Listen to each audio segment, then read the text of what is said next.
Itu sebab saya pesan tu, janganlah gemar sangat keluar statement dalam media sosial. Suami isteri. Jangan, tak usah. Oh, perempuan ni pula kan. Saya baru, tak lama lagi, minggu depan tolong tengok saya punya video yang terbaru akan keluar tentang video respon SD tentang penyakit ain. Semua nak share dengan orang. Macam kau seorang ada lelaki, macam kau seorang ada bini, macam kau seorang ada anak yang lawa. Semua nak tunjuk dengan orang. Kenapa? Benda tu mengundang penyakit ain. Penyakit ain ni boleh bawa maut tau. Bila ramai sangat mendoakan benda tak elok untuk orang. Kenapa nak tunjuk-tunjuk kat orang? Kenapa nak tunjuk kat orang? Apa sal? Pegang tangan dekat handbrake, ambil gambar. Kaulah segalanya. Asal nampak lelaki handsome je, imamku. Asal handsome, imamku. Yang tak handsome tu pengusi khairat kematian. Pengusi KRT. Pengusi apa? Ronda apa? Rakat apa? Ronda apa? SRS. Skim rondaan sukarela. Allahu akbar. Tunjuk tu. Tunjuk barang yang dia dapat. Tunjuk makanan.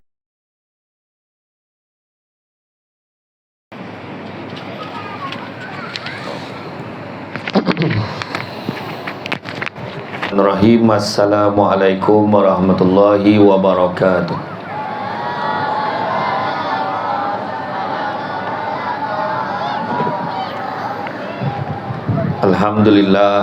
Alhamdulillahirabbil alamin. Wassalatu wassalamu ala asyrafil anbiya'i wal mursalin wa ala alihi wa sahbihi ajma'in. Subhanaka la ilma lana illa ma 'allamtana innaka antal alimul hakim. Rabbi shrah li sadri wa yassir li amri wahlul 'uqdatam min lisani yafqahu qawli. Alhamdulillah, syukur kepada Allah Subhanahu wa taala, segala puji bagi Allah Ta'ala sekalian alam. Salawat dan salam ke atas junjungan besar Nabi Muhammad sallallahu alaihi wasallam. Masih banyak saya ucapkan kepada saudara pengurusi acara, juga sahabat saya, junior saya. Tak ingat dah, tengok muka tu ingat, tapi saiznya pun dah sangat berbeza.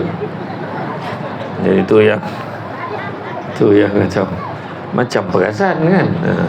Rupanya pernah rapat, dia cakap pernah rapat, saya ya je lah tuan-tuan. Saya tapi memang ingat mukanya tu. Hari tu saya ceramah kat satu tempat lagi, jumpa dengan seorang Datuk apa yang dipertua satu PBT ni, Hashri. Lagi best, dia kata dia dah sebilik dengan saya atas katil saya. Sudah. Kat katil saya bawah, dia atas, dia kata. Lepas tu masuk tahun depan tu dia dah pindah, dia duduk tepi tingkap. Dia kata, oh, saya pun iya kan je lah kan. Baguslah kau ingat kan macam tu kan. Saya ni biasa, yang heran yang saya ni jadi ingat, tapi mungkin dulu tak berapa ingat sangat lah kan. Tapi terima kasih lah. Maknanya setelah 31 tahun, bila dibocorkan rahsia itu paling sensitif sekali lah. Nak menggambarkan betapa tuanya duduk ke depan 31 tahun Jadi terima kasih banyak saya ucapkan buat sahabat saya yang berusaha, Encik Muazzam Mansur, pendaftar UPM. Terima kasih banyak dalam kesibukan hadir. Hormati Cik Siti Imam Munirah Ahmad, Ketua Bahagian Pengkhidmatan Sumber Manusia Pejabat Pendaftar. Panjang botu pangkat. Aduh, tak boleh ringkas kan nama pangkat ni. Yang dihormati Wakil Berurusan UPM Encik Muhammad Akhi Abu Bakar. Begitu juga Ustaz Ghazali tadi selaku pembaca doa. Begitu juga pegawai kanan universiti, ketua-ketua PTJ, ketua-ketua penduduk quarters, dan seterusnya warga quarters UPM yang dikasihi sekalian. Alhamdulillah, malam ni ramai betul. Ramai, tak sangka saya. Ramai sungguh. Sampai kan kita terpaksa memberikan tiket-tiket tambahan untuk duduk dekat topi tu kan. Itu tiket-tiket tambahan kan. Topi tu pun ada kan. Jadi ni semua tiket yang maknanya tak disangka kehadiran malam ni mencecah 15,000 orang. Ini satu pencapaian sebenarnya. Sebab bila kita buat live ni semua, orang kena dengar berapa ramai yang datang depan saya ni. Jadi kembalikan semangat kejiranan. Kembalikan semangat kejiranan. Ini adalah isu yang berlaku di semua tempat. Dahulu cara orang berjiran dengan hari ni orang berjiran mungkin tak sama, disebabkan zaman telah berubah. Keadaan, cara seseorang itu menyikapi jirannya pun dah berubah. Dulu kalau jiran sebelah rumah tak sidai kain pun dah risau. Apa hal dia tu, tak sihat ke, sakit ke, apa ke. Hari ni di Putrajaya bayangan berlaku dah 5 hari mati baru tahu. Dah bau busuk baru terbaru kan. Beza dulu dengan sekarang ya. Dan kalau kita tengok semangat kejiranan ini disebut dalam beberapa peribahasa lama kan. Bersatu kita teguh, bercerai kita roboh, itu juga merupakan satu peribahasa sebenarnya. Serumpun bak serai, sejunjung bak sirih ya. Kalau ikut dia ada penuh lagi. Serumpun bak serai, sejunjung bak sirih, jangan dipagar nior yang condong, kelak buahnya jatuh di halaman orang. Macam tu. Tu yang penuhnya. Peribahasa ini merupakan rentak perbidalan membawa kepada gambaran tersirat tentang nilai persahabatan, kasih sayang, kejiranan dan menjauhkan. Jangan dipagar nior yang condong, kelak buahnya jatuh di laman orang. Maksudnya apa? Kita sendiri pun tak lurus, condong. Jadi kalau nak belagak-belagak sangat, akhirnya buah tu jatuh kat laman orang. Kita nakkan buah tu kena cakap dengan orang sebelah. Nampak tak? Jadi muafakat itu berkat. Ada juga peribahasa-peribahasa yang lain. Seikat bak sirih, serumpun bagai serai, membawa maksud lebih kurang sama. Seia sekata, sehina semalu. Sekebat bagai sirih, seliang bagai tebu, serumpun bagai serai. Serumpun bagai serai, selubang bagai tebu. Banyak-banyak lagi. Ada banyak-banyak lagi menggambarkan tu. Jadi maksudnya ada satu lagi yang seerti, seciap bak ayam, sedancing bak besi. Maknanya ayam tu bunyi dia takkan lain. Tak ada tiba-tiba mengaum ayam tu, tak ada. Dia ciap sama. Kan besi pun sedancing bak besi, sama, cing sama. Kan? Jadi bila cerita tentang perpaduan ni, sebenarnya ditekankan dalam Islam. Dalam Islam, standard persaudaraan dalam Islam ni ada 2 standard. Tengok mana nak ikut. 2 standard, nak ambil yang tinggi, ambil yang rendah. Standard yang paling tinggi nama dia ithar. Ithar ni maksudnya mengutamakan kepentingan orang lain melebihi kepentingan diri sendiri. Contohlah kan, contoh jiran sebelah rumah sakit, kita keluarkan duit kita, apa yang kita ada, bagi kat dia untuk rawat sakit dia. Macam itulah tahap dia. Sebab nak utamakan kepentingan orang lain daripada kepentingan diri sendiri. Dapat tak macam tu? Memang tak dapat. Kan? Itu hanya ilustri bersifat akademik semata-mata. Kan? Tetapi mungkin ada yang rapat betul, dah lama daripada kecil. Macam sahabat saya ni, dia dah lama, dah 31 tahun. Hari ni kalau saya cakap dengan dia kepala pening, mungkin dia sanggup melaburkan 5,000 untuk saya beli Panadol. RM5,000 contoh. Sanggup tak dia? Tak, belum tahu lagi. Jadi makna kata mengutama kepentingan orang lain lebih daripada diri sendiri. Lepas ni ada jamuan makan, contoh. Saya yakin sangat makanan saya berhidang, saya yakin sangat. Tapi mereka yang datang tiket-tiket tambahan ada depan sana, belum tahu lagi. Mungkin kena beratur. Masa ni datang ujian dia.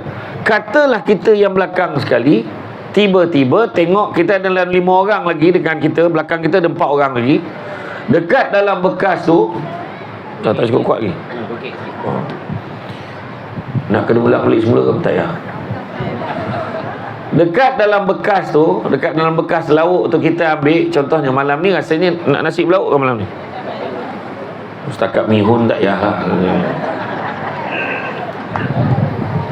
Katalah, tak kisah, contohlah mihun dengan ayam atau mihun dengan telur. Dalam takung bekas tu ada belakang ni ada 4 orang lagi, tapi telur tinggal 1 keping je lagi telur goreng ni.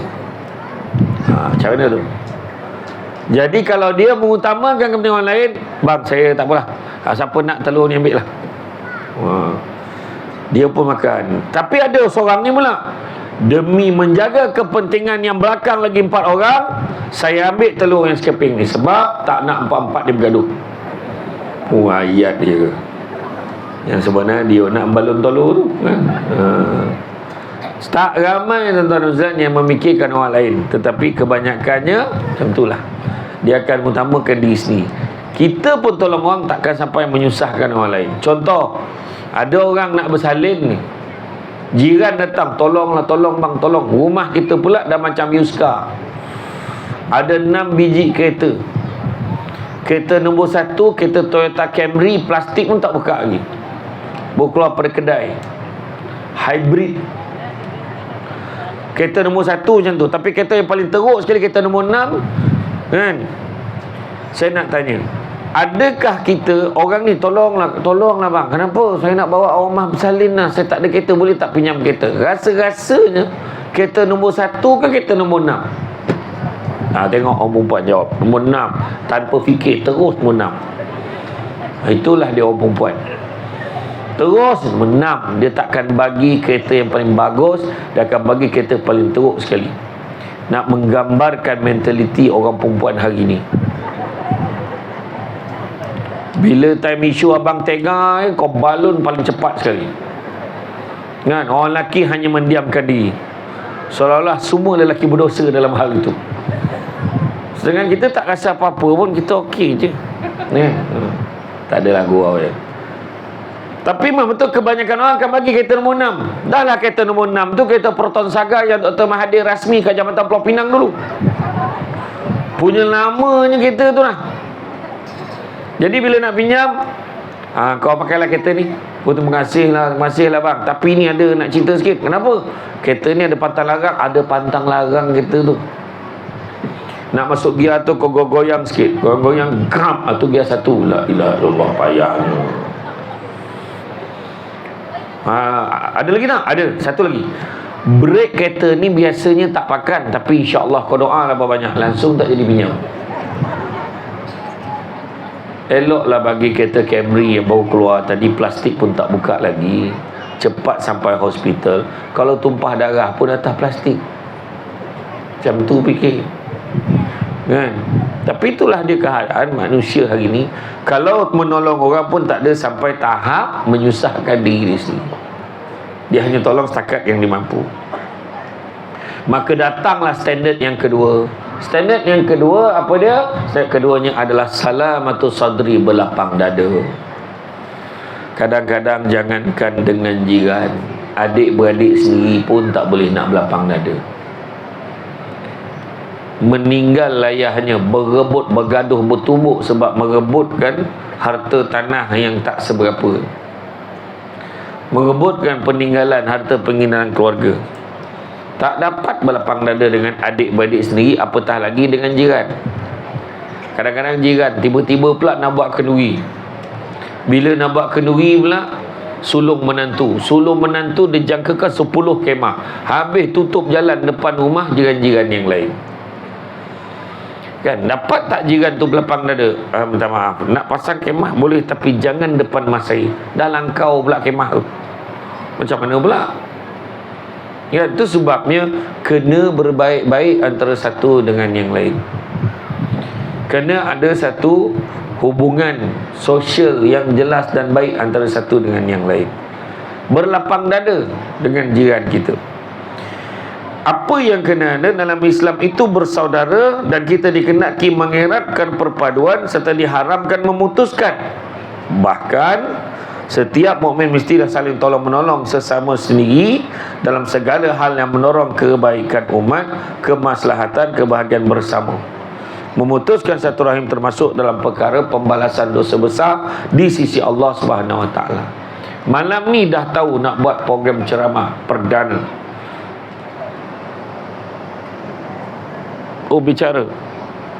Bicara inspirasi, kan? Bicara inspirasi dah ramai dah bersedia. Tengok rupanya surau tadi penuh, tak muat tempat semayang. Jadi kena fikir dah, malam tu kalau pandang ramai sangat, macam mana nak semayang? Maka disiapkan tempat-tempat tambahan. Contohnya pasang kemah ke dekat belakang surau, contohlah. Dah ready dah ni, pasang kemah 1, 2, 3, 4, 5, 6, 9 kemah, termasuk kemah pentas utama 10 kemah, kan? Jadi makna kata semua ni pun ada gotong royong. Mungkin ada di kalangan yang tadi kerjasama daripada siang tadi susun kursi, kena pasang cepat sebab takut sekarang ni musim hujan. Sejak bila dah pasang kemah? Tak tahu. Pagi tadi pun pasang. Pasang cepat-cepat, takut kalau nanti hujan dah becak pula. Tapi dah mula kerja-kerja penampalan. Lubang-lubang tu tadi dah diletakkan pasir-pasir. Itu pun semua satu usaha, satu dengan yang lain. Dan kalau kita tengok dalam bab kejiranan ini, ada 3 jenis jiran kata Nabi. Yang pertama jiran 3 hak, kedua jiran 2 hak, dan ketiga jiran 1 hak. Jiran 3 hak macam mana? Pertama dia jiran, kedua dia Islam, ketiga dia saudara mara. Maka dia ada hak sebagai seorang Islam, ada hak sebagai saudara mara, ada hak sebagai jiran. Yang kedua jiran 2 hak. Dia bukan saudara mara, tapi dia Islam dan dia jiran. Dia ada hak sebagai seorang Islam, ada hak sebagai jiran. Dan jiran 1 hak pula, dia bukan saudara mara, dia bukan Islam, maka dia jiran, maka dia tetap ada hak sebagai seorang jiran. Nak memberitahu kepada kita, bila kata jiran tentulah ada hak yang perlu disempurnakan. Itu sebab Nabi, kalau Nabi memasak, Nabi akan lebihkan kuahnya, sebab Nabi nak bagi semua jiran dia rasa, termasuklah seorang jiran baginda, termasuklah jiran baginda yang berbangsa Yahudi pun Nabi bagi. Maknanya kena buat baik. Malam ni ceramah tak ada masalah. Kalau yang bukan Islam nak datang pun boleh, tak ada masalah. Sebab Samsul Ubat ceramah dia international, kan? Siang tadi pun saya jumpa seorang Indian. I know you. Saya kata, siapa? Sudah, macam mana pula? Tak salah orang ke? Tak. Dia memang tengok dekat dalam media sosial. Sekarang dunia tanpa sempadan, dasar langit terbuka, semua orang boleh tengok, kan? Jadi dia kena. Dan satu lagi, Nabi letakkan standard. Nabi kata apa?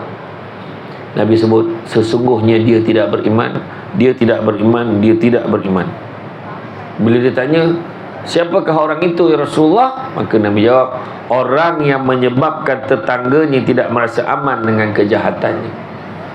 Makna nak ukur keimanan seseorang, tanya jiran, okey tak dia? Engkau dengan jiran kau okey tak? Aku okey. Memang tu atas perasan sendiri, memang okey je, kan?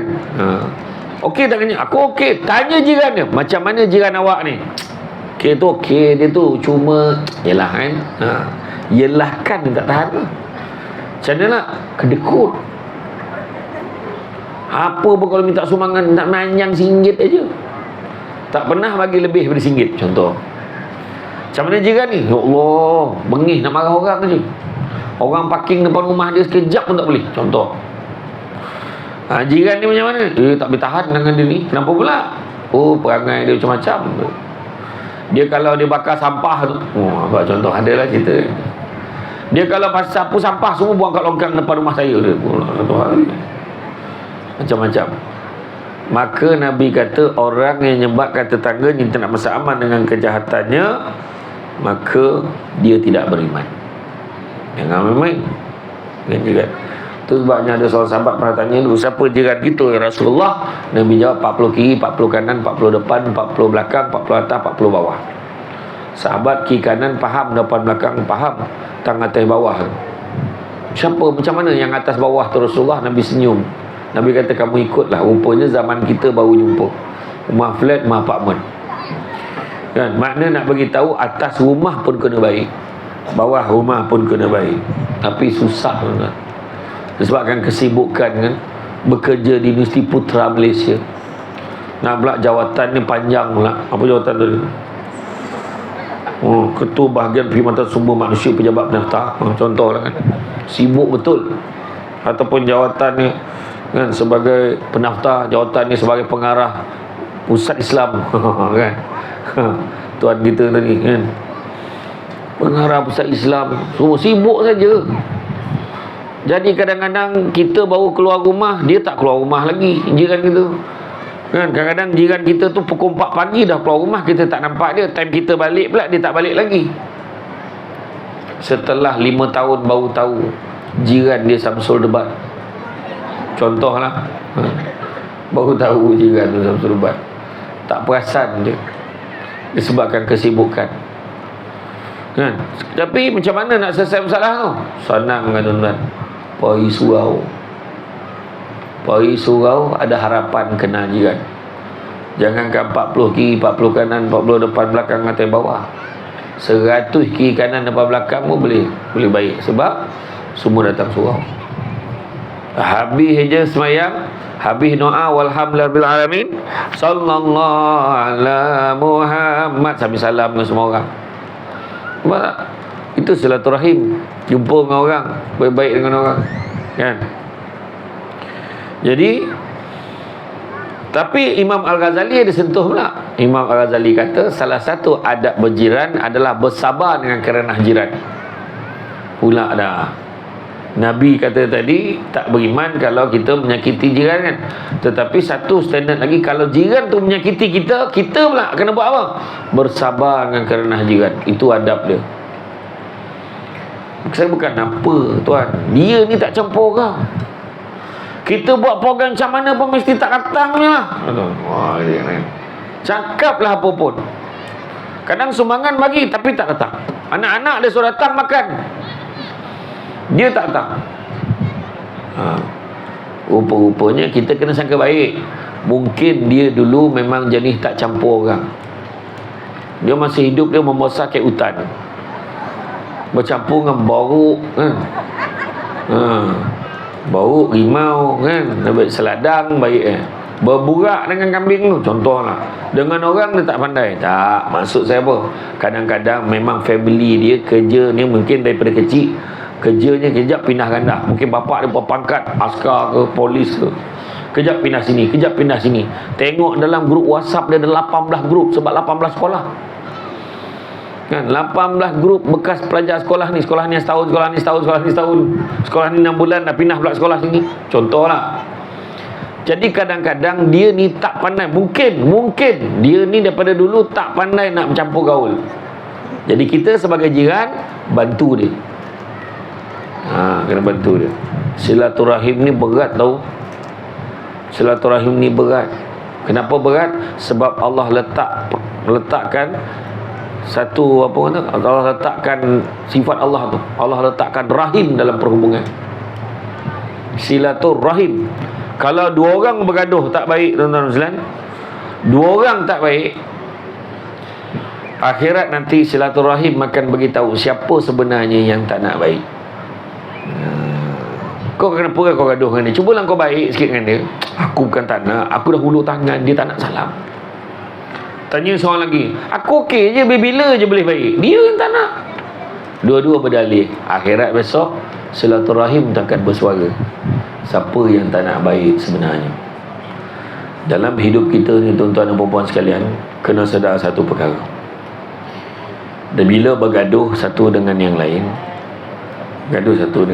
tak selesai, memutuskan silaturahim, maka neraka tu hampir pasti. Bila cerita pasal neraka tu, sebabnya kita ni kena minta maaf.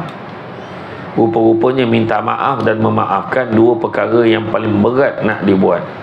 tapi mulia di sisi Allah. Berat nak buat tapi mulia di sisi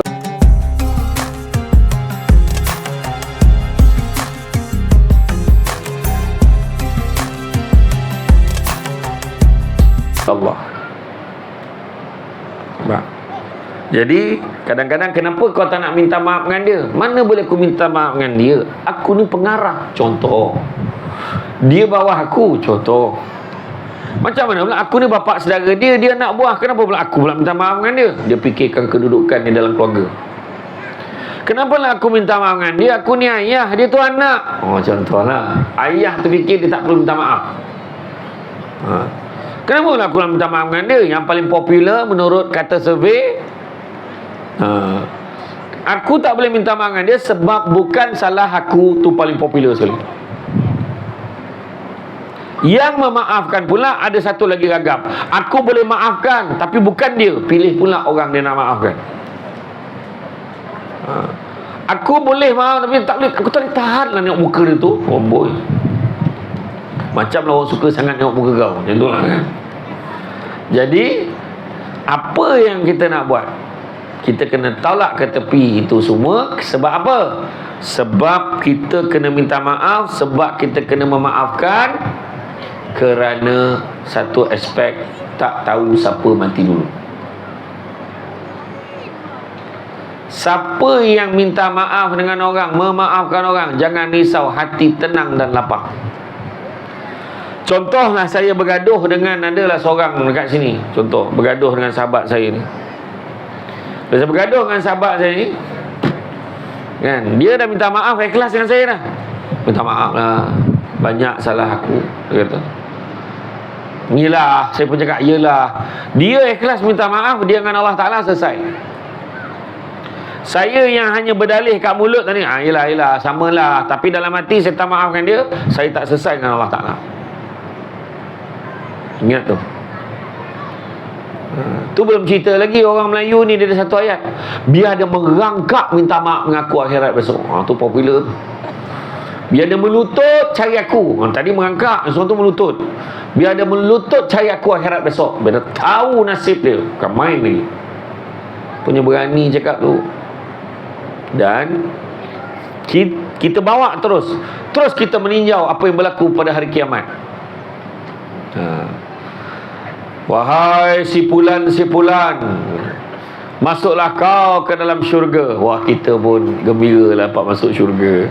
Baru nak masuk, satu malaikat tahan. Nanti dulu. Kenapa pula? Tadi semua dah scan, semua okey, boleh masuk dalam syurga betulnya. Belum boleh lagi. Kenapa pula? Dulu atas dunia kau pernah sebut, biar orang tu merangkak minta maaf dengan kau. Kau ada sebut tak? Ada. Kau tunggu sini sampai dia sampai. Tunggu. Wahai malaikat, kau tolong semak dia dekat mana sekarang. Aku dah lama tunggu dah ni.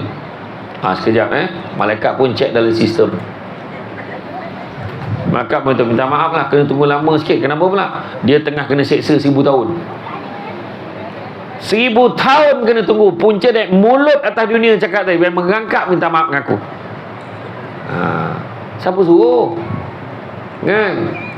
Orang yang maafkan orang yang minta maaf dengan orang, ikhlas hatinya, berkaruh tidur. Tahu berkaruh? Bodongku tidur dengan senikmat-nikmat dan nyamannya. Orang ni 9 sebut berkaruh. Berkeruh. Tak ada apek dia, berkeruh dia. Berkaruh. Dia tidur tu dengan irama yang tidak jelas. Dia macam mimpi dia tu, kalau bertidur berdengkur ni, dia mimpi dikejar binatang buruan di safari. Datangnya singa, singa, dia bunyi tu. Kemudian dia bunyi rimau pun dia keluar. Tu kena gigit. Semua ada tu. Itu mana macam-macam situasi berlaku. Jadi tu betul yang macam-macam bunyi kita dengar. Mengunyah pun ada, sebab dia tengah menjamah rusa tu tadi. Tu macam tu lah. Jadi punya gembiranya dia tidur, dia mimpi macam-macam. Tu sebabnya jangan. Pernah kan kita, bang, dengar-dengar siapa tu dah nazak dah bang, ada kat rumah dah bang. Tak apalah, petang ni abang pergi tengok lah. Petang tu isteri tanya, bang jadi tak pergi tengok? Besok lah kot, dia tengah tengok bola pula. Tiba-tiba pula ada siaran tertunda. Besok je lah pergi. Dia tangguhkan esok, malam tu meninggal. Ayat dia, aku baru nak pergi tengok dia. Yang sebenarnya ada peluang tengok, tak pergi tengok.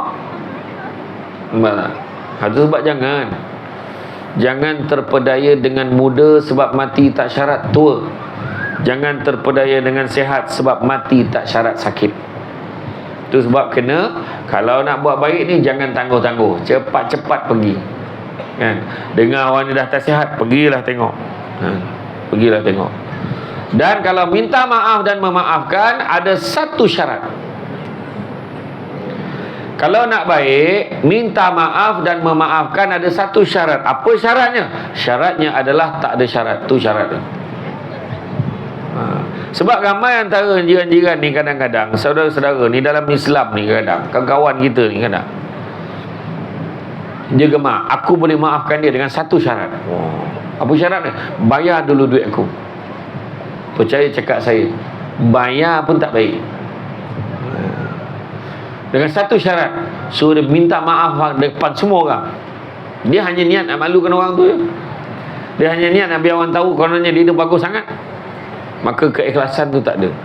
Minta maaf dan memaafkan ada satu syarat, iaitu tak perlu letak syarat. Tu syarat dia. InsyaAllah boleh baik. Habis kalau dia berhutang tu lah, cakap je lah, macam ni, aku minta maaf banyak, salah silap aku apa semua. Itulah, aku pun maafkan kau. Cuma tentang duit hutang tu, kalau kau boleh bayar, bayarlah. Kan? Buat masa ni, kan, aku tunggu je lah. Kalau anda kata aku meninggal dunia, kau paskanlah duit tu pada keturunan aku, waris-waris yang ada. Tapi kalau tak juga boleh bayar, tak apalah, aku halalkan lah. Tentulah. Kau tak dapat lah ustaz, bukanlah banyak sangat, dalam 2 juta je tu. Memang cik pasal lah kan, banyak betul hutangnya. Dan dalam bab silaturahim ini disebutkan dalam surah Al-Hujurat ayat yang ke-10, sungguhnya orang mukmin itu bersaudara, oleh kerana itu damaikanlah antara kedua saudaramu yang berselisih dan bertakwalah kepada Allah agar kamu mendapat rahmat. Susah kalau dua orang tu bergaduh. Sampaikan pernah dalam kitab Muka Syafatul Qulub daripada Imam Al-Ghazali, Nabi datang pada sekumpulan pemuda tengah duduk. Nabi kata, barang siapa yang memutuskan silaturahim, sila tinggalkan majlis ini. Nabi sebut dengan tak semena-mena, seorang pemuda tu bangun, dia terus tinggalkan majlis tu. Dia pergi cari apa? Pergi cari mak saudara dia, ibu saudara dia. Dia bergaduh dengan mak saudara dia, dia dah tak baik, dan dia dah minta maaf. Kemudian dia datang jumpa Nabi, ya Rasulullah, akulah orang yang kau maksudkan tadi. Aku dah jumpa dah ibu saudara aku dah pun minta maaf dan berdamai dengannya. Nabi kata, alhamdulillah. Nabi kata, kerana sesungguhnya pada orang, kalau di satu kawasan tu adanya orang yang memutuskan satu rahim, sungguhnya rahmat Allah tak akan turun kepada masyarakat itu. Sebab kalau ada di kalangan kita ni bergaduh, rahmat Allah pun tak akan turun kat kawasan tu. Sebab ada di kalangan yang memutuskan satu rahim, tanggungjawab kita adalah usaha untuk mendamaikannya. Kan? Maka bertakwalah kepada Allah dan perbaikilah hubungan di antara sesama kamu. Surah Al-Anfal ayat yang pertama. Perbaiki hubungan di antara sesamamu. Ayat ini ingin memberitahu bahawa tak ada artinya takwa tanpa kepedulian kepada keadaan persekitaran kita. Tak ada artinya takwa tanpa rasa peduli untuk mendamaikan saudara yang berselisih. Kena ambil berat. Bayangkan yang bergaduh tu imam dengan pengurusi persatuan penduduk. Oh, pening kepala. Pening kepala. Buat kenduri, panggil pengurusi persatuan penduduk. Pengurusi persatuan penduduk tanya, kau ajak tak yang imam tu? Ajak. Aku tak nak datang lah. Kau suruh je lah dia baca doa sampai habis, biar elok sangat orang kau tu. Kecil hati. Kemudian tanya pula pengurusi persatuan penduduk, dia suruh lewat imam pula. Imam kata, yang ketua kampung datang, pengurusi persatuan penduduk datang ke? Datang. Kau macam tu suruh dia je lah baca doa, tak ingin aku datang. Contoh. Habis usahanya apa? Usahanya bohong wajib, bohong sunat tak ada, tuan-tuan. Siapa cakap bohong sunat seolah nak tuduh Nabi menipu, tak ada. Bohong yang pada ketika itu demi nak damaikan dia. Mam nak jemput datang kenduri hari apa ni? Tuan pengurusi satu penduduk datang tak? Dia datang. Dia siap tanya imam lagi. Dia tanya kenapa pula? Dia tanya imam ada tak?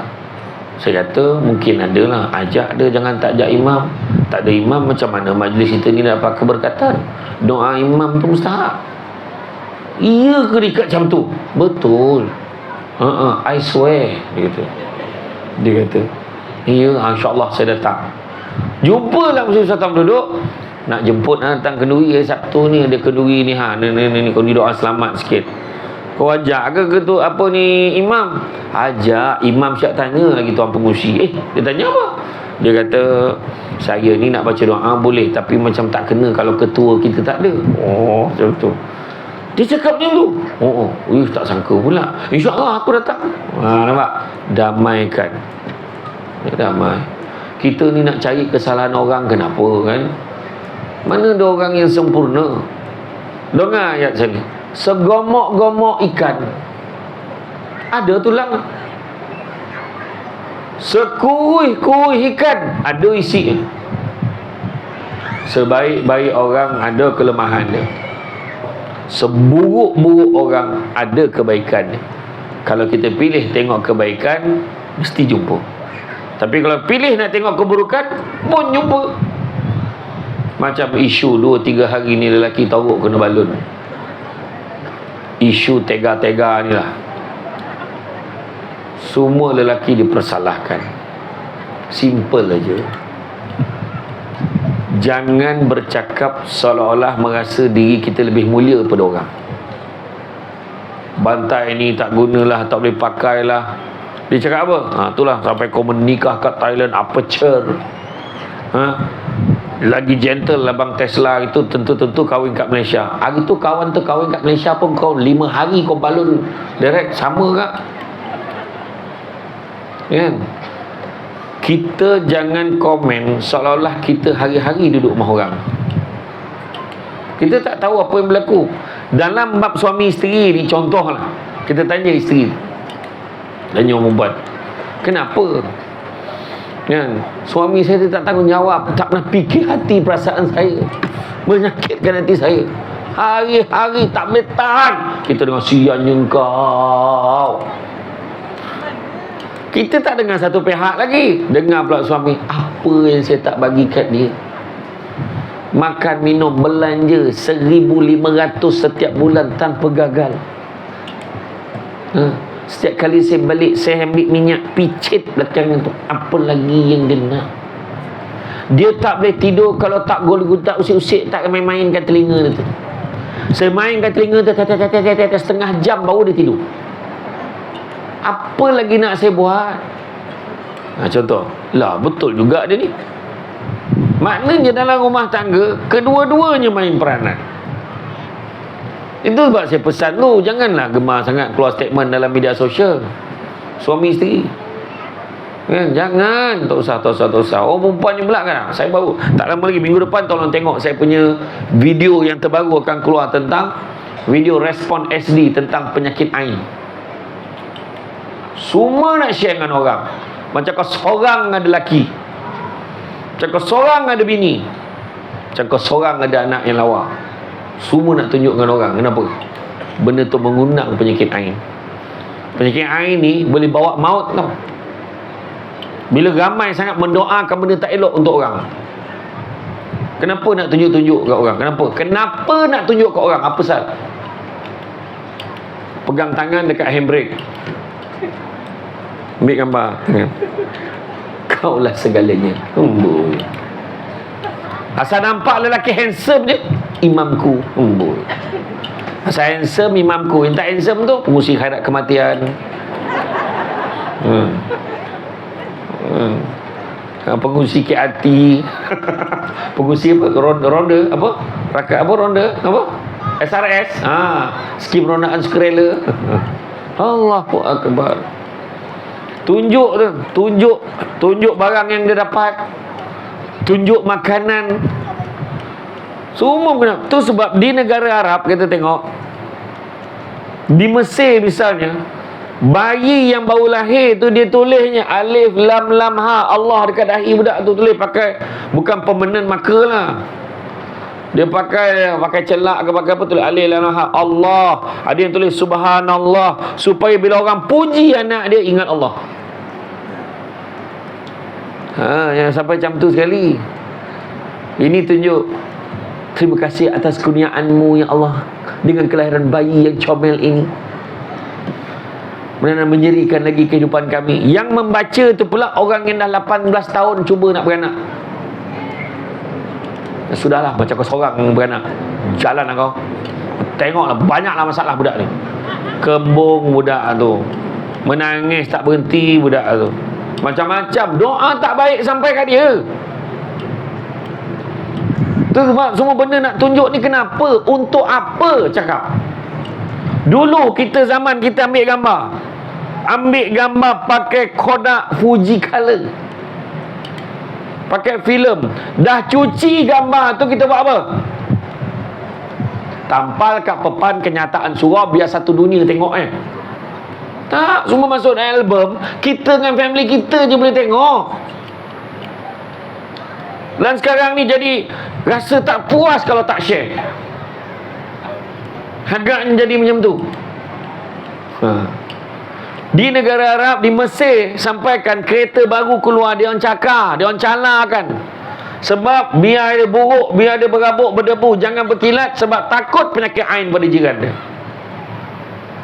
Sampai macam tu sekali. Kita pula, Nabi sendiri ajar kita, kalau kita bab adab bawa makanan, bawa balik rumah. Katalah kita beli ayam goreng. Ayam goreng yang logo dia warna merah tu, yang ada orang tua rambut putih pakai cermata tu, yang orang sekali masuk ngendap-ngendap je pergi beli, sebab takut orang viral kan. Tengah boykot ni kan. Jadi dia pun beli. Bila dia dah beli, Nabi pesan kalau bawa makanan, hendaklah sembunyikan dari penglihatan jiran kamu, melainkan kalau kamu ingin berkongsi sedikit dengan mereka. Nabi itu, kalau kamu tak nak bagi, sembunyikan daripada pandangan mereka. Dan kalau beri anak kamu makan, jangan makan di hadapan rumah, kerana takut anak jiran nampak mereka menangis nakkan makanan itu. Sampai macam tu sekali Nabi ajar kita. Kita pula hari ni share, alhamdulillah, gambar peha ayam. Allahu Akbar, besar sungguh nikmat yang kau berikan pada kami ya Allah. Drumstick pula tu, macam tu sangat saya tulis kan. Macam mana tak sakit hati orang lain. Itu yang makan sakit perut pula lepas tu. Macam-macam. Ada seorang tu, perempuan tu, rambut panjang, cantik, mengurai. Orang cakap, dia tunjukkan kat orang. Banyak doa-doa tak elok. Lepas tu apa jadi? Mengurutut dalam ni, gambut gugur. Lepas tu bernanah, bau busuk. Berlaku. Semua benda nak share. Tadi belum start ceramah tadi, budak-budak ni dah berebut nak ambil gambar dengan Samsul Rebat. Lepas tu nak share kat semua orang. Alhamdulillah, Pak jumpa Samsul Rebat depan-depan. Tak tahulah gambar belakang-belakang macam mana pula, tak tahulah. Itulah ayat dia depan-depan. Lepas tu kejap-kejap tengok komen. Allah, tak ada orang komen lagi lah. Dia tengok, oh ada komen lah satu. Untunglah. Tentu ada orang komen. Rasa seronok tengok komen macam tu kan. Ini penyakit ni kan. Untunglah.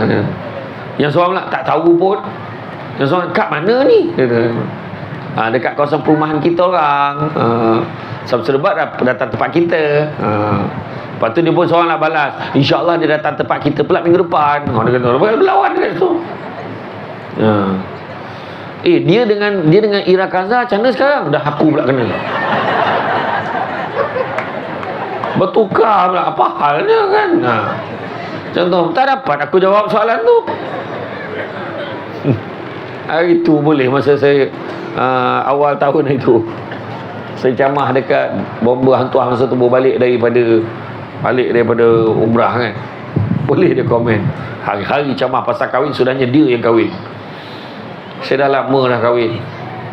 Dah lama dah, bukan baru-baru ni. Tapi entah, orang gemar mengaitkan kita.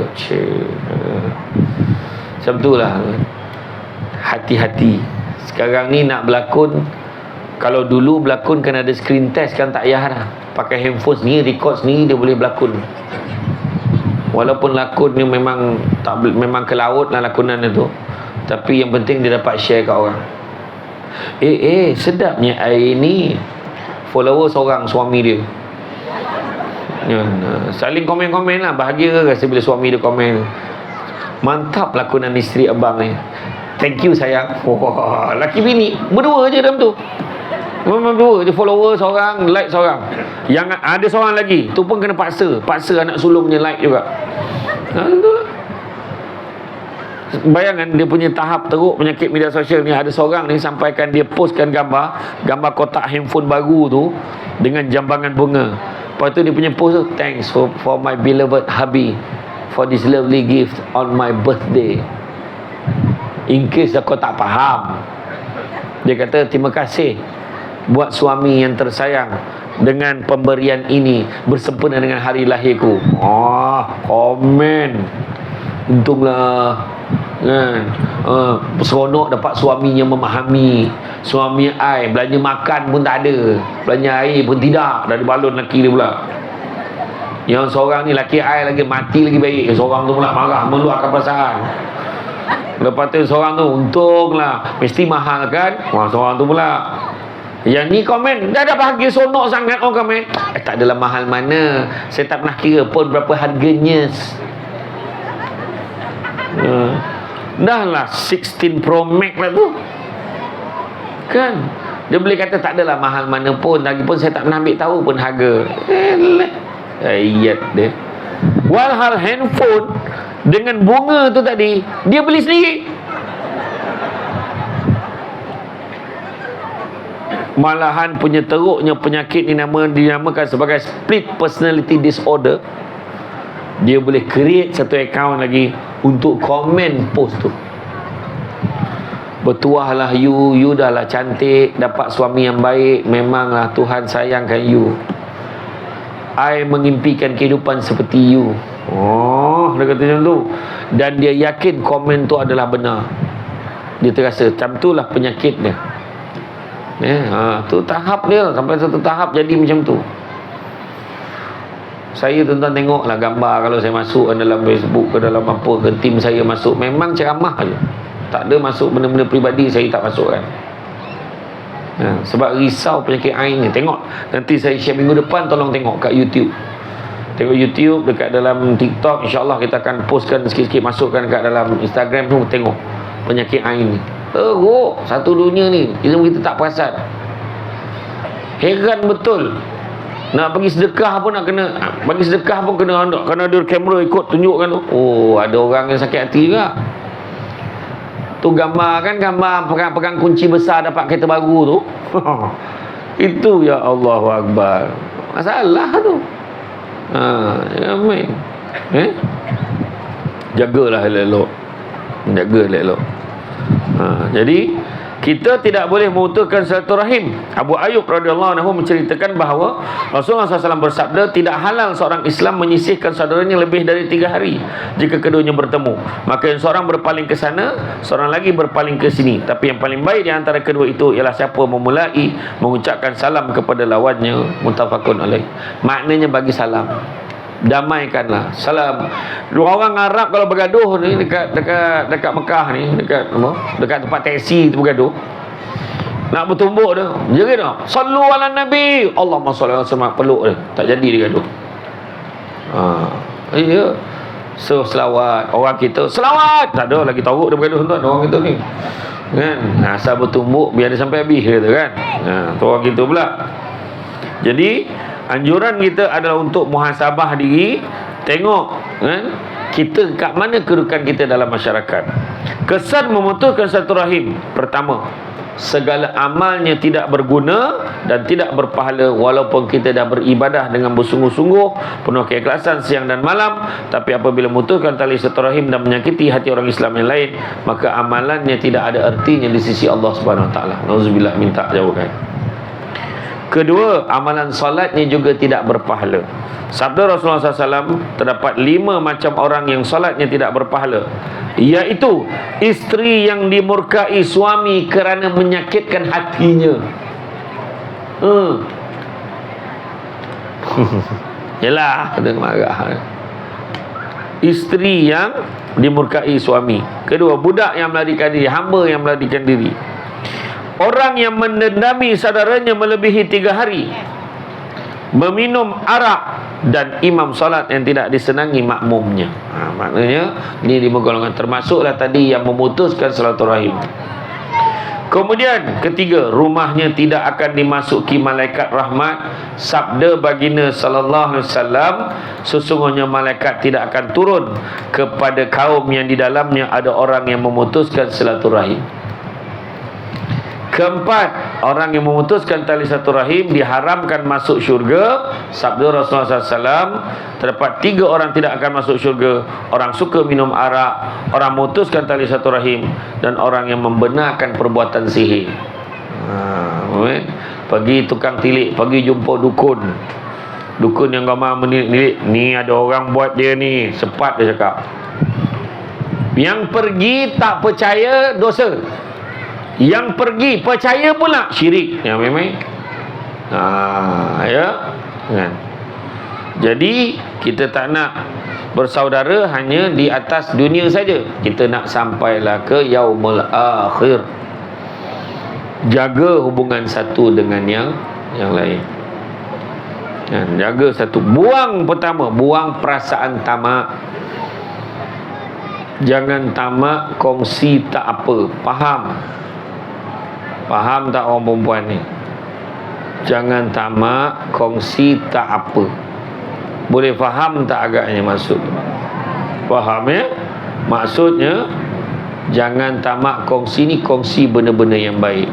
Jangan sangka buruk. Saya tak cakap benda-benda lain. Contohnya dapat ilmu, share dengan semua orang. Dapat makanan, rasa tak habis, kongsi dengan kawan-kawan. Nampak? Dapat berita makluman tentang ni, hari ni ada program ceramah ni, ada yang tak perasan, maklumkan dekat semua, dekat grup-grup share.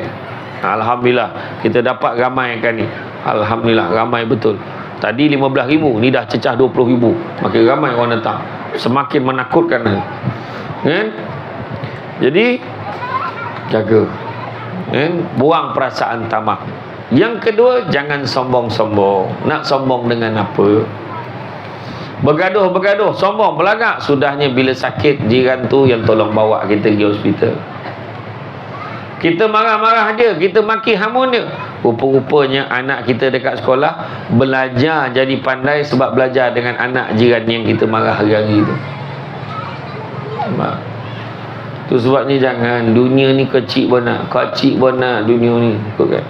Dan dunia ni sementara sifat. Jangan sombong. Nak sombong apa? Samsul debat nak sombong, tak payahlah. 3-4 tahun lagi Samsul debab, Samsul debik, Samsul debuk semua keluar. 2-3 tahun lagi mungkin saya dah tak ceramah lagi kan? Ada orang lain pula. Ni adik, mana budak-budak muda tadi dah hilang dah. Budak-budak kecil tadi dihalau okey akak-akak ni. Tak ada. Budak-budak tu tadi kan. Tadi ramai budak tu kan? Tak salah. Lagi dah. Tadi budak-budak tu ada situ. Jajak salam saya. Saya kata okeylah, tak boleh. Lepas tu tengok ada masa pergi semayang dululah. Saya nak jamak kan. Budak tu pun pergi semayang. Tadi kau tak semayang kan? Kenapa kau tak semayang tadi? Kan. Dia pun pergi semayang. Tak apalah. At least dia pergi semayang. Baguslah. Kan. Yang seorang tu pula perhati saya semayang. Ada pula. Kan. Jadi pengadil pula dia kat luar tu. Tapi itulah Mana kata kita jangan sombong-sombong. Tak ke mana pun. Nikmat yang Tuhan bagi kat kita ni sementara je kan? Sementara, yang penting kita syukur. Itu je. Dan yang ketiga, jangan dengki. Dengki bahasa Melayu, bahasa Arabnya hasad. Punya teruk di Malaysia ni dua-dua pakai. Hasad, dengki. Tak puas hati je dengan orang. Kata Ustaz Said Abdul Kadir Al-Jufri, kalaulah sahabat-sahabat jiran kita dapat kegembiraan, kita tak rasa apa-apa, maknanya dengki dah ada. Jadi sepatutnya yang kena ada standard dia, kawan-kawan dapat kegembiraan, kita gembira sama. Dengar-dengar ni jiran kita tu itu dah melahirkan anak. Alhamdulillah. Ya ke, dia dah balik hospital pun? Belum lagi. Katanya dalam 2-3 hari jugalah. Kata babynya tu kuning, teruk sangat. Oh ya ke? Oh yalah. Jadi dia gembira sama. Dengar-dengar si siapa tu dapat naik pangkat. dah jadi pengarah pusat Islam sekarang ni. Contoh, dah itu je name card aku ada tadi. Kejap tengok tadi, kejap. Ya tadi kan, Tuan Zuhaimi Abdul Rahim, tu dia kan. Ni Insinyur Puan Insinyur Maznah binti Sahran, pengarah pembangunan dan pengurusan aset Universiti Putra Malaysia. Macam tu. Dengar-dengar je dah naik pangkat jadi pengarah pembangunan dan pengurusan aset. Ya Allah, ya ke? Baguslah, besok papal senang minta tolong dia. Macam tu. Tapi kalau dengar je dah jadi pengarah pusat Islam, ketengoklah berapa lama. Tu dengki. Tu dengki. Tu confirm. Tu dengan ni Puan Maznah kita tu dah nak jadi pengarah pengarah pembangunan, pejabat pembangunan pengurusan aset. Kau tak tahu ke dia dengan bos macam mana pula?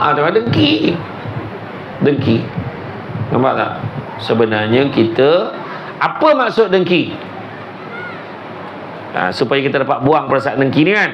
Dengki sama, jangan risau, saya kalau tanya saya jawab balik semula. Saya pernah ceramah dekat Kuala Pilah, ada satu masjid tu. Saya ceramah maulud. Saya tanya makcik tu, "Makcik, apa maksud selawat makcik? Makcik, apa maksud selawat?" Seorang makcik tu nyaut, "Nak ceramah lah." Tanya pula, kena sound pula aku. Kira senyap ni kira okey lah. Kira okey lah. Sound. Tagak aku kena sound. Menyesal rasa ni. Kira diam tadi okey lah tu. Kan? Jadi kalau apa soalan saya tanya tadi? Dengki. Apa maksud dengki? Dengki, faham betul Dengki samalah artinya seolah-olah kita mempersoalkan apa yang Tuhan dah tentukan untuk orang lain. Jangan pertikaikan orang yang naik pangkat. Jangan pertikaikan orang dapat anugerah khidmat cemerlang. Jangan pertikaikan orang yang dapat anugerah-anugerah tertentu. Kalau nak pertikai, kena pertikai siapa yang izinkan benda tu berlaku. Allah. Jadi berani nak pertikaikan Allah? Tak berani. Jadi terima dengan hati yang terbuka. Jangan tutup sempitkan pemikiran kita. Tuhan tak bagi ini, Tuhan bagi benda lain. Tuhan mungkin tak bagi kita naik pangkat, tapi Tuhan bagi suami dapat menemankan kita bersama dalam mendengar ceramah pada malam ini. Contohlah kan. Alhamdulillah. Tengok seronok tengok orang teman isteri, isteri teman suami. Aku dah berapa hari tak balik. Macam tu lah kira kan. Iya kan, syukurlah dapat nikmat macam tu kan. Dapatlah suami romantik. Daripada tadi dengan ceramah meraba je bini dia tu.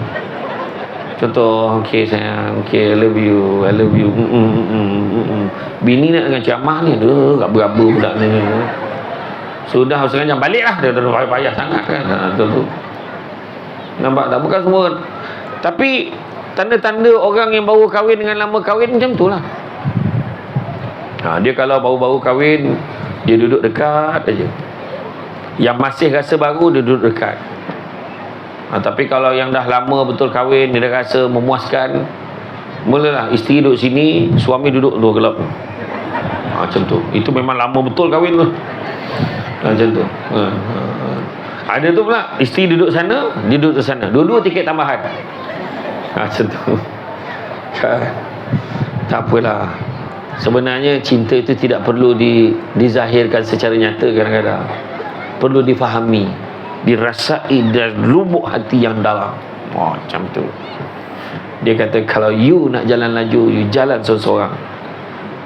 Tapi kalau you nak jalan jauh, kita jalan sesama. Macam tu. Balikkan pegang tangan sampai rumah. Kalau saya dulu, saya bagi ceramah, dilema ombak rindu, pasangan tu balik boleh pegang tangan tu, yang seorang tu berdukung bawa balik masuk dalam kereta. Salahnya bini dukung suami tu. Punya gagah perkasa isterinya tu, suaminya halus je. Tak apalah kan. Jadi mana kata janganlah kita memutuskan silaturahim kan? Buang dengki ni. Jangan dengki-dengki, tak ada faedah. Sesungguhnya dengki mampu memadam kebaikan. umpama api membakar kayu. Baik jangan. Jangan kita dengki-dengki dengan orang. Kadang-kadang isu sekarang ni kalau isu media sosial. Jiran-jiran marah, jiran pun masuk dalam media sosial. Banyak lagi cara lain. Tak puas hati, cakap tu terang. Saya dulu masa saya jadi pengarahan undang dulu, saya jadi legal advisor, saya banyak terima aduan awam daripada orang. Aduan ni memang menggambarkan masalah kejiranan yang sangat tu. Ada satu jiran mengadu, jiran saya membela ayam serama dengan cara menimbulkan kacau ganggu. Kami tak tahan dah bau busuk daripada ayam tersebut. Kita pun hantarlah enforcement pergi tengok. Dia bela ayam serama, betul ke tak betul ada tu? Betul. Memang dia bela. Berapa ekor? 1 ekor. Dekat mana dia letak ayam tu? Dalam rumah. Berapa jarak rumah pengadu dengan rumah yang diadu? Jaraknya selang 10 buah rumah. Clear memang masalah kejiranan, ada benda tak puas hati peribadi. Dia kata ni macam-macam. Jiran saya, anak-anak buat bising, saya nak kerja shift malam, saya tak boleh tidur. Dia marah. Bila cek, anak-anak jiran main pukul berapa? Pukul 5 petang. Dekat mana? Depan rumah main basikal. Nampak? Benda macam tu betul. Faham kau nak tidur, tapi cuba cakap baik-baik dengan jiran. Beritahu, takkanlah saya nak hantar budak saya sita budak-budak tu. Takkan, tak logik. Jadi sebenarnya kan baik kalau dapat berunding dengan jiran. Driver bas pukul 4 pagi dah qiyamul lail, dia rem nyenyin bas.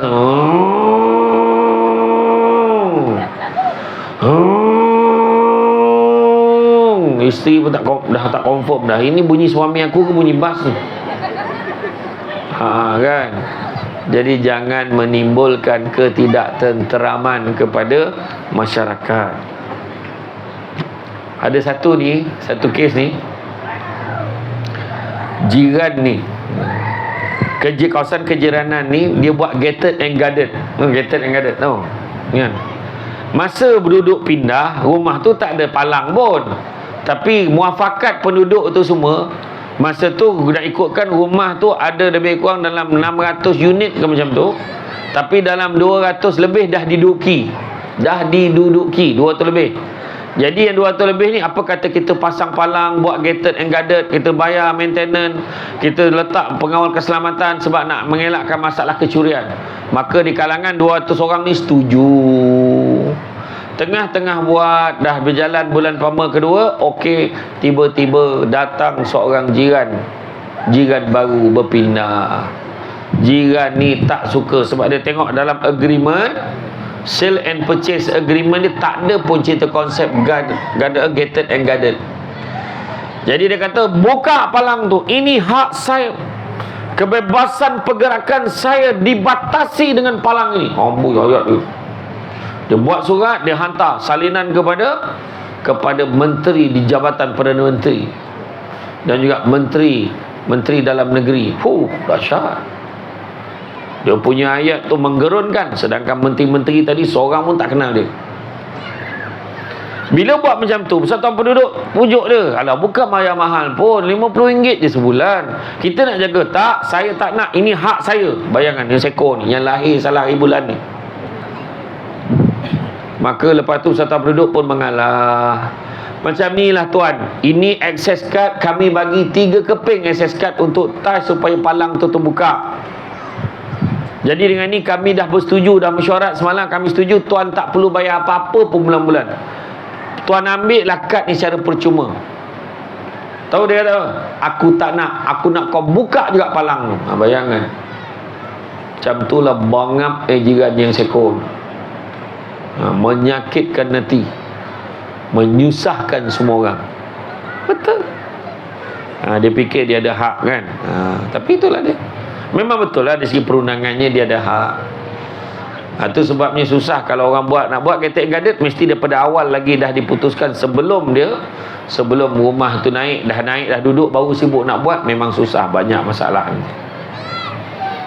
Jadi tuan-tuan dan puan-puan sekalian, saya faham tu renungan cara pandang tu, saya faham. Tenung tepat ni tak beranjak tu, itu satu kemungkinan yang memungkinkan kalau seteruskan ceramah ini akan berlaku malapetaka dan huru-hara dan buah kemah. Jadi jangan risau, kita ada sesi soal jawab pula. Ada sesi soal jawab, insya-Allah. Mudah-mudahan kita ambil lah yang terbaik. Apa yang saya sampaikan tadi, cantik dipandang rumah penghulu, kayu tu okey dari papan. Alang-alang menuntut ilmu, sebutir pasir kembangkanlah menjadi intan. Jadi terima kasih banyak. Kita jumpa lagi. Assalamualaikum warahmatullahi wabarakatuh.